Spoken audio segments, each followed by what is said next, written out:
తెలంగాణ వచ్చిన తర్వాత ఏ వర్గానికి లబ్ధి చేకూరలేదన్నారు మన ఆలోచన సాధన సమితి అధ్యక్షుడు కటకం నరసింగరావు. బీసీలంతా ఏకమైనప్పుడే రాజ్యాధికారం దక్కుతుందన్నారు.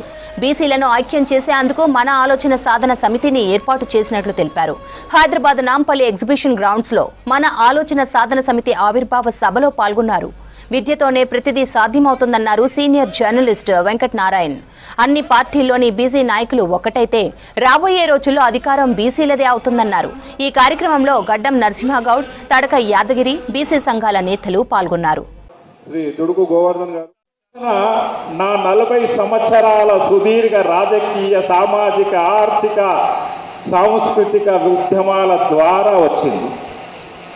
అనేక మంది రాజకీయ నాయకుల మధ్యన తిరిగినటువంటి ఒక వ్యక్తిగా ఈ తెలంగాణ వస్తే బీసీల రాజ్యం వస్తుంది, బీసీ నాయకత్వం వస్తుంది, బీసీలు నాయకత్వం వహిస్తారు, కోట్ల రూపాయలు, లక్షల రూపాయలు పెద్ద మేధావులైనటువంటి వ్యక్తులు ఎవరో వస్తారు, వారికి పని చేయొచ్చు అని చేసి ప్రాణాన్ని సంకటంగా తెచ్చుకున్నటువంటి కటకం నరసింగరావుకు వచ్చినటువంటి ఆలోచన ఆకలి అవసరాన్ని చూపిస్తుంది, ఆలోచన బ్రతకడం నేర్పిస్తుంది.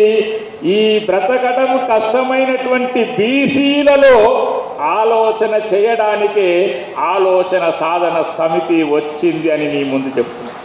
ఎవరి పోరాటాలు, ఎవరి త్యాగాలు, ఎవరు త్యాగం అంకితం చేస్తున్నారు? మనమే. దేశంలో 30 జిల్లాల పట్టణంలో 7 మాత్రమే బీసీ. తెలంగాణ ప్రభుత్వంలో 2 మాత్రమే బీసీ వాళ్ళకి మాత్రమే. బీసీలు కలిసి ఉంటే వాళ్ళు ఈ దేశానికి రాజ్యం చేయగలరు. దానికోసం చదువు చాలా ముఖ్యం. అందరూ బాగా చదువుకోవాలా, కష్టపడాలా, అప్పుడే వాళ్ళకి మంచి ఉద్యోగాలు దొరుకుతాయి. అప్పుడు వాళ్ళ ఆర్థిక స్థితి సరిపడిన తర్వాత వాళ్ళు అధికారం కోసము ప్రయత్నం చేయవచ్చు. ఇప్పుడు బీసీ కులాలు ఉన్న జనాలంతా వేరే వేరే పార్టీస్లో ఉన్నారు. వాళ్ళు ఒకవేళ కలిసి ఉంటే ఈ దేశాన్ని రాజ్యం చేయగలరు. మన యువకులంతా కూడా చైతన్యవంతులు కావాలి. ఈ వేదిక మీద ఉన్న వాళ్ళంతా కూడా వయోవృద్ధులు, రిటైర్డ్ పర్సన్స్. వాళ్ళ ఆలోచనలు మాత్రమే, సలహాలు మాత్రం ఇస్తారు. మరి బీసీ యువకులంతా చైతన్యవంతం కావాలి. రాజ్యాధికారం వైపు అడుగులు వేయాలి. మనలో ఉండేటువంటి అనైక్యతను దూరం చేసి మనం ఐకమత్యంగా ఉండాలి.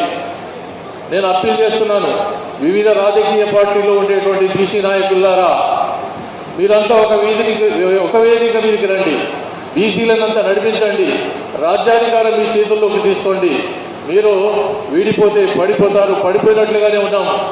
ఈ మాటను గుర్తుపెట్టుకొని వివిధ సంఘాలుగా, వివిధ రకాలుగా ఉన్నటువంటి బీసీ సంఘాలందరినీ కూడా నేను కోరుతున్నాను, మనమంతా ఒక వేదిక మీదకి వచ్చి ఒకటే బీసీ సంఘం, రాజ్యాధికారమే మన ధ్యేయం అనేటువంటి పద్ధతిలో మనం పనిచేయాల్సినటువంటి అవసరం ఉంది అనేటువంటి విషయాన్ని గుర్తు చేస్తూ